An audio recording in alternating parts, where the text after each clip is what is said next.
नमस्कार दोस्तों, आप सभी का एमपीपीएससी स्टडी आईक्यू पर स्वागत है। दोस्तों, आज हम बात करने वाले हैं मध्य प्रदेश की पहली महिला शहीद या 1857 की क्रांति की पहली महिला शहीद रानी अवंतीबाई के बारे में। रानी अवंतीबाई जिन्होंने कहा था कि हमारी दुर्गावती ने प्रण लिया था कि वो जीते जी किसी वैरी के हाथ नहीं आएंगी और उन्होंने उसी तरीके से रानी दुर्गावती के कथन का अनुसरण करते हुए अपने प्राणों का उत्सर्ग किया था। तो दोस्तों, मैं हूं हरि सिंह राजपूत और आज मैं आपको बताने वाला हूं रानी अवंतीबाई की कहानी। तो रानी अवंतीबाई, जिन्हें रामगढ़ की लक्ष्मीबाई के नाम से भी जाना जाता है, आइए हम जानते हैं रानी अवंतीबाई के बारे में। ये जो सीरीज है, इसमें आपको पता है कि हम दो तरीके से सीरीज को कवर कर रहे हैं। एक, एग्जाम ओरिएंटेड कंटेंट को भी हम इसमें शामिल कर रखे हैं, दूसरा एक कहानी के रूप में भी आपको सारी बात बता रहा हूँ। सबसे पहले रामगढ़ रियासत की बात करते हैं कि रामगढ़ रियासत है कहाँ पर। रामगढ़ रियासत वर्तमान में डिंडोरी जिले का हिस्सा है। इससे पहले ये, याद रखिएगा, मंडला जिले में आता था। ठीक है, तो अभी हम वो बाद में भी मैं एक जगह लिख दूंगा। तो रामगढ़ की रानी अवंतीबाई लोधी जी की ये कहानी है जिसको आपको समझना है। सबसे पहले उनके जन्म की बात करते हैं और उनके परिवार की। तो देखिए, रानी अवंतीबाई का जो जन्म है वो 16 अगस्त 1831 को ग्राम मनकेहड़ी, और याद रखिएगा ये जो मनकेहड़ी है वो सिवनी में है। ठीक है, यानी आपको याद रखना है कि रानी अवंतीबाई का जन्म मनकेहड़ी ग्राम में हुआ था जो कि सिवनी जिले में आता है। और उनके पिता का नाम था, जो कि एक जमींदार फैमिली से थे, राव जुझार सिंह। यानी रानी अवंतीबाई का जन्म राव जुझार सिंह के यहाँ सिवनी जिले के मनकेहड़ी गांव में हुआ था। रानी अवंतीबाई की जो प्रारंभिक शिक्षा दीक्षा है वो ग्राम मनकेहड़ी में ही हुई थी, संपन्न हुई। जुझार सिंह ने अपनी कन्या अवंतीबाई का जो विवाह है, याद रखिएगा, रामगढ़ रियासत के जो राजा है लक्ष्मण सिंह, आपसे पूछ सकते हैं कि वो किस राजा की बहू थी और किस राजा की पत्नी थी। तो याद रखिएगा, रामगढ़ रियासत के राजा लक्ष्मण सिंह लोधी के पुत्र विक्रमादित्य से उनका विवाह हुआ था। यानी उनके पति का नाम विक्रमादित्य सिंह लोधी था, जबकि उनके ससुर का नाम लक्ष्मण सिंह था। ठीक है, अब क्या हुआ, राजा लक्ष्मण सिंह 1817 से 1850 तक जो है रामगढ़ के शासक थे। यानी उनके जो ससुर थे, जिनका नाम था राजा क्या, लक्ष्मण सिंह, उन्होंने 1850 तक शासन किया और 1850 में रामगढ़ के शासक बनते हैं उनके पुत्र, जिनका नाम था क्या, राजकुमार विक्रमादित्य, या जिन्हें हम बोल सकते हैं, ठीक है, राजा विक्रमादित्य। तो राजा विक्रमादित्य 1850 में रामगढ़ के शासक बन जाते हैं। लेकिन इनके साथ कुछ समस्या थी कि जो विक्रमादित्य हैं वो बचपन से ही वीतरागी प्रवृत्ति के थे, पूजा पाठ और धार्मिक अनुष्ठानों में लगे रहते थे। ये तो उनके गुण थे। लेकिन आगे चलकर क्या होता है कि जो राजा विक्रमादित्य हैं वो विक्षिप्त हो जाते हैं और इस वजह से राज्य के संचालन का जो भार है वो रानी अवंतीबाई पर आ जाता है। तो राज्य का संचालन रानी अवंतीबाई ही करती थी। याद रखिएगा, इनके दो पुत्र हैं, एक का नाम था अमान सिंह और एक का नाम था शेर सिंह। तो शेर सिंह और अमान सिंह जो है रानी के दो पुत्र हैं और रानी के पति का नाम क्या है, विक्रमादित्य, ससुर का नाम क्या, लक्ष्मण सिंह। बर्थ प्लेस क्या है, ग्राम मनखेड़ी, और पिता का नाम है जुझार सिंह। तो ये उनका एक तरीके से इंफॉर्मेशन हो गई, उनका बायोडाटा हो गया। अब कहानी में आगे चलकर एक जो है, कहानी में एक ट्विस्ट आता है। जैसा कि मैंने बताया कि राजा जो विक्रमादित्य थे वो विक्षिप्त हो जाते हैं और उनकी दिमागी स्थिति सही नहीं होती है, जिसकी वजह से राज्य की कंप्लीट जिम्मेदारी रानी अवंतीबाई के ऊपर आ जाती है। रानी अवंतीबाई किस तरीके से अपने राज्य का संचालन करेंगी। लेकिन आप सबको पता है कि इस समय, याद रखिएगा, जैसे कि ये हमारी रामगढ़ रियासत है। ठीक है, ये जो रामगढ़ रियासत है वर्तमान में अगर देखा जाए, अगर कोई आपसे पूछे किस जिले का पार्ट है, तो याद रखिएगा ये वर्तमान में डिंडोरी में आता है। लेकिन उससे पहले ये मंडला जिले का हिस्सा हुआ करता था। ठीक है, तो वर्तमान डिंडोरी का पार्ट है। अब क्या हुआ, आप सबको पता था कि अगर उस जमाने में जब ब्रिटिश शासन चल रहा था कि यदि किसी राज्य का राजा विक्षिप्त हो जाए या कुछ ऐसी समस्या हो जाए तो ईस्ट इंडिया कंपनी ऐसे राज्यों को हड़पने के लिए तैयार रहती थी, क्योंकि डलहौजी का शासन भी था। 1853 में पालक न्यायालय में एक मुकदमा चलता है। रामगढ़ के राजा विक्रमादित्य सिंह को विक्षिप्त तथा उनके जो बेटे हैं अमान सिंह और शेर सिंह को नाबालिग घोषित कर दिया जाता है और अंग्रेजों ने रामगढ़ राज्य को हड़पने की दृष्टि से, ठीक है, अंग्रेज शासकों ने पालक न्यायालय यानी कोर्ट ऑफ वर्ड जिसे कहते थे की कार्रवाई की एवं राज्य के प्रशासन के लिए सरबराहकार नियुक्त कर शेख मोहम्मद और मोहम्मद अब्दुल्ला को रामगढ़ भेजा।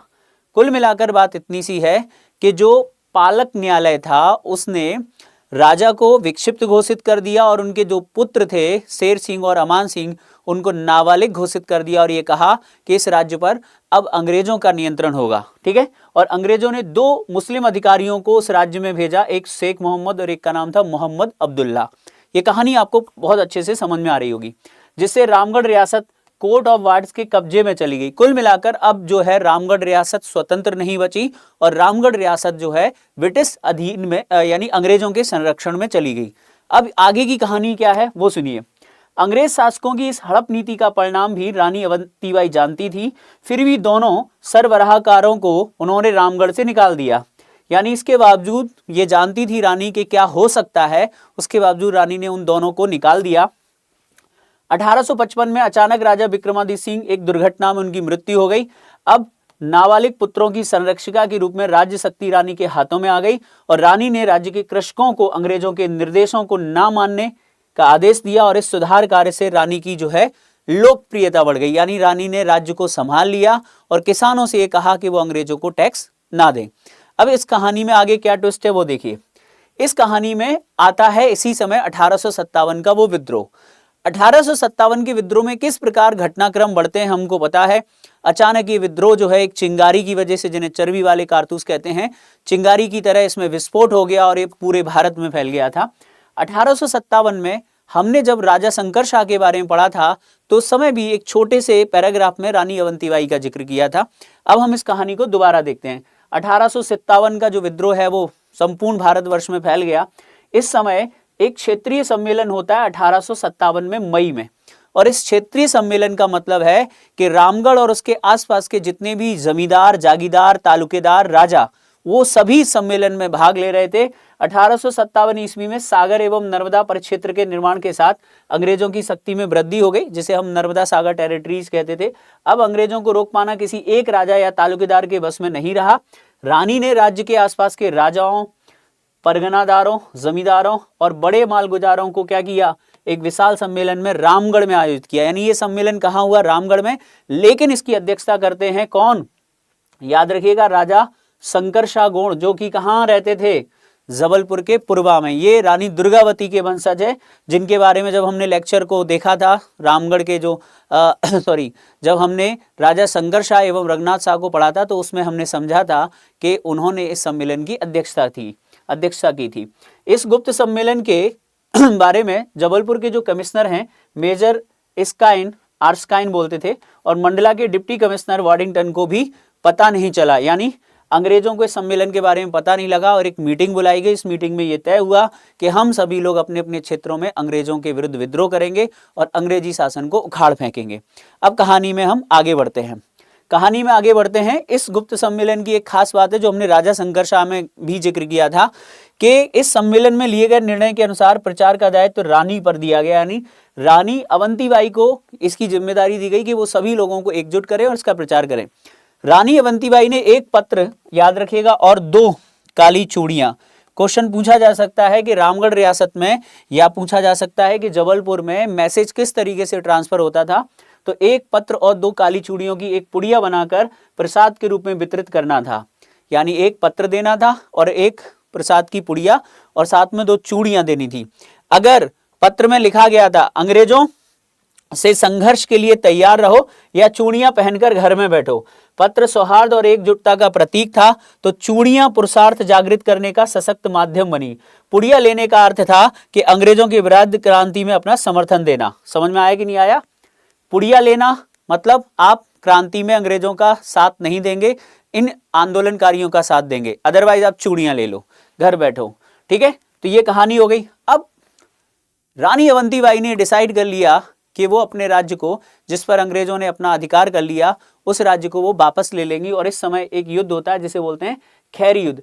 23 नवंबर 1857 को रानी अवंतीबाई ने अपनी सेना के साथ मिलकर, जो अंग्रेज वार्डन था, अंग्रेज जो कमांडर था, जो कि मंडला का जो अधिकारी था, उसका नाम था वार्डन, या इसे वार्डिंगटन बोलते थे, आप याद रखिएगा। वार्डन या क्या बोलते हैं, वार्डिंगटन, दोनों नामों में से जो आपको मिले याद रखिएगा।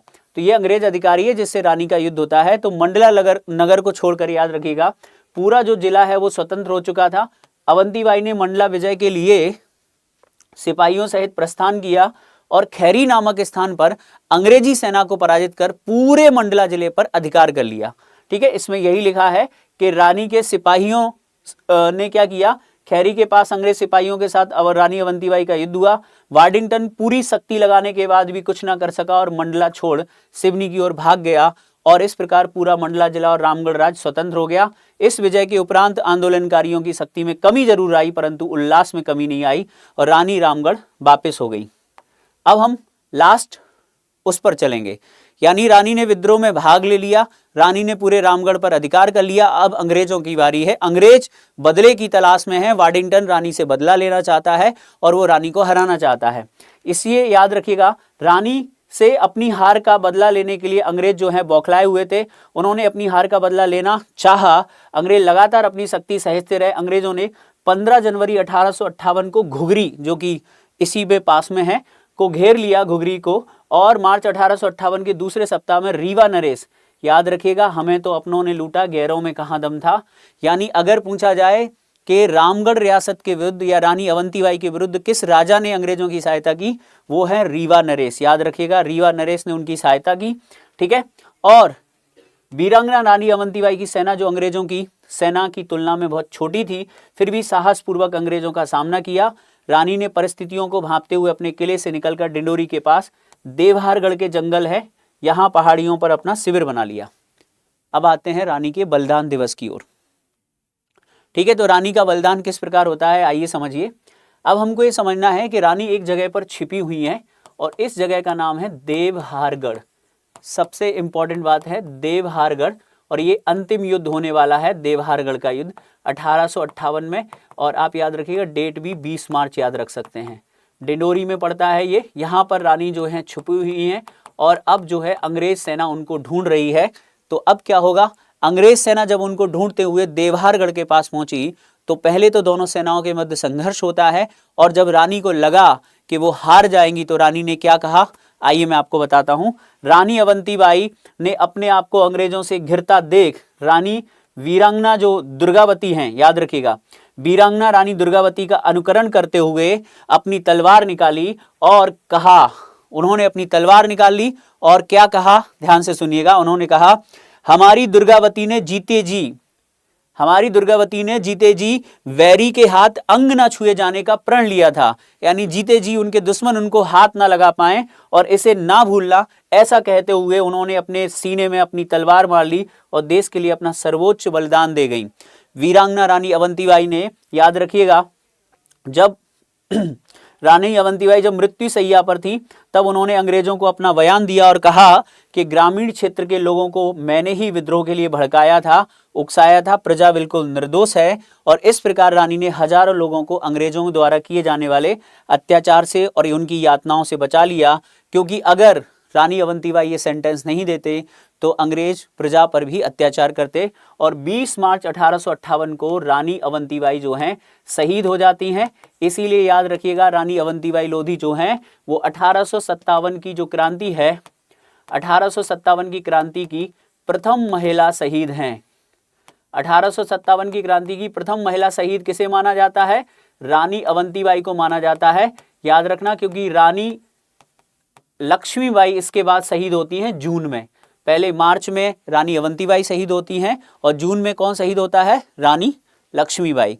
ठीक है, याद रखिएगा, क्योंकि इनकी कहानी लक्ष्मीबाई की तरह है, इसीलिए रानी अवंतीबाई को रामगढ़ की लक्ष्मीबाई भी कहते हैं। क्या कहते हैं, रामगढ़ की लक्ष्मीबाई। तो किसे रामगढ़ की लक्ष्मीबाई कहते हैं, याद रखिएगा, वो है रानी अवंतीबाई।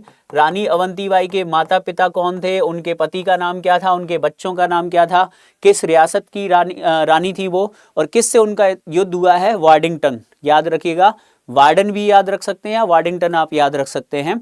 इसके अलावा किस संघर्ष में उनकी मृत्यु हुई या उनका अंतिम युद्ध है, देवहारगढ़ का युद्ध 20 मार्च 1858 को। यहाँ पर रानी की क्या हो जाती है, मृत्यु हो जाती है, जो कि शाहपुर के पास स्थित है। ठीक है, अब मुझे उम्मीद है कि आप लोगों को रानी अवंतीबाई बहुत अच्छे से समझ में आ गई। रानी अवंतीबाई लोधी, जिन्होंने 1857 की क्रांति में अपना सर्वस्व बलिदान कर दिया और अपने राज्य की खातिर, अपनी मातृभूमि की खातिर, अपनी प्रजा की खातिर उन्होंने अंग्रेजों से लोहा लिया और लोहा लेते हुए वो वीर गति को प्राप्त हो गई। मरने से पहले उन्होंने रानी दुर्गावती के उस वक्तव्य को याद रखा और उस प्रण को याद रखा जो उन्होंने कहा था कि जीते जी वो किसी वैरी के हाथ नहीं आएंगी, किसी दुश्मन के हाथ नहीं आएंगी, और उन्होंने अपनी तलवार से अपना जो है बलिदान दे दिया और खुद ही जो है वीरगति को प्राप्त हो गई।